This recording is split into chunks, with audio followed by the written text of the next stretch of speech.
અહીંયા આવી જાઓ, ચલો. જો સાસુ થાય જો. અહીંયા માસી ડીશ ચલાવી દો, ચાલો. હા ચાલો, ચાલો.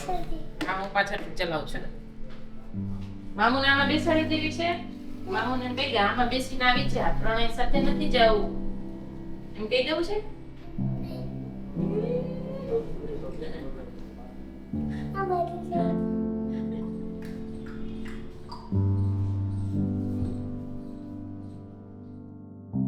કા એટલે બાળકી. મેઘા એકદમ ક્યુટ ને સ્વીટ હતી, તો અમે એને હોસ્પિટલ લઈ જતા વેક્સિન મુકાવવા માટે. તો સ્કૂટરમાં જતા તો બધા રસ્તામાં એની સામે જ જોયા રાખતા કે કેટલું ક્યુટ બેબી છે, કેટલું ક્યુટ બેબી છે એવું. અને પછી અહીંયા નજીકમાં હતો એક ગાર્ડન, તો ત્યાં હું લઈને જતી ગઈ ને, એટલે ત્યારે પણ બધા એમ જોતા કે આ બે ટ્વિન્સ છે એમ પૂછતા, અને કેટલા સરસ ચાઇલ્ડ છે એમ.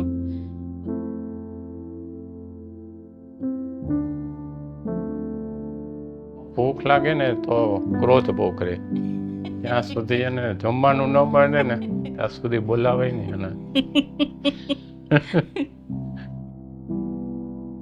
બુલબુલ કહીને હું ઘણી વાર બોલાવતી એને, કારણ કે ચહેકતી એકદમ જ્યારે હોય ત્યારે, અને એનો અવાજ એટલો બધો મીઠો ને કે નાનપણથી જ એટલો મીઠો, એટલે આપણને આમ એના વગરનું ઘર તો ગમે જ નહીં.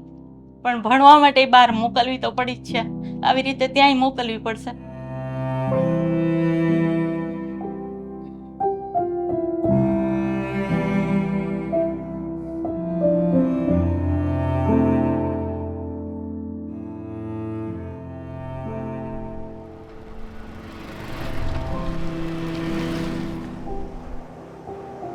સૌથી પહેલા જ્યારે એને મને કીધું કે મને કોઈ ગમી ગયું છે, it was like heart break.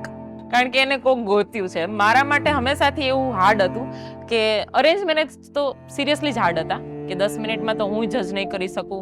એટલે એને ગોત્યું એટલે એક રીતે હું થોડીક આમ કોન્ફિડન્સમાં હતી કે એને ગોત્યું છે તો કંઈ એનાલિસિસ કર્યું હશે, કંઈક વિચાર્યું હશે, અને એમ તો એ સમજદાર છે તો એને કંઈક સમજ્યું હશે. પણ ગ્રેજ્યુઅલી હું ધીમે ધીમે ઓબ્ઝર્વ કરતી હતી કે એ બેનું કેવું રિલેશન ચાલે છે, શું છે. લોંગ ડિસ્ટન્સથી પૂરું 1 વર્ષ એ લોકોએ કાઢેલું છે. પ્રણય ઓસ્ટ્રેલિયા હતો, એ અમારી સાથે અમદાવાદ જ હતી, એટલે શું કોમ્યુનિકેશન થાય છે, એક્સપ્રેશન શું થાય છે, રિઝલ્ટ શું આવે છે, એનું ઓબ્ઝર્વેશન હું ગ્રેજ્યુઅલી કરતી હતી. અને મને લાગ્યું કે ધીમે ધીમે છોકરાઓને મતલબ ટ્રુ ફિલિંગ્સ છે. ઓકે, એક વસ્તુ એ મને થોડુંક લાગતું હતું કે લોંગ ડિસ્ટન્સ સક્સેસ જાશે નહીં જાશે એવું મને સ્ટાર્ટિંગમાં લાગતું હતું, બટ દેટ વોઝ સક્સેસફુલ. અને જ્યારે હું પ્રણયને હમણાં જ ફર્સ્ટ ટાઈમ મળી તો મને લાગ્યું કે બહુ ઇમોશનલ છે, કેરિંગ પણ છે. અને જે હું પ્રોટેક્શન આપવા, હું આમ હંમેશા આમ હતી ને કે એને પ્રોટેક્શન કોઈ નહીં આપે તો, પણ હવે હું એ પ્રણયને આપવા માંગીશ કે મારી બેનને હંમેશા પ્રોટેક્ટ કરજે, એની કેર કરજે અને હંમેશા એને સપોર્ટ કરજે, એવું હું કહીશ.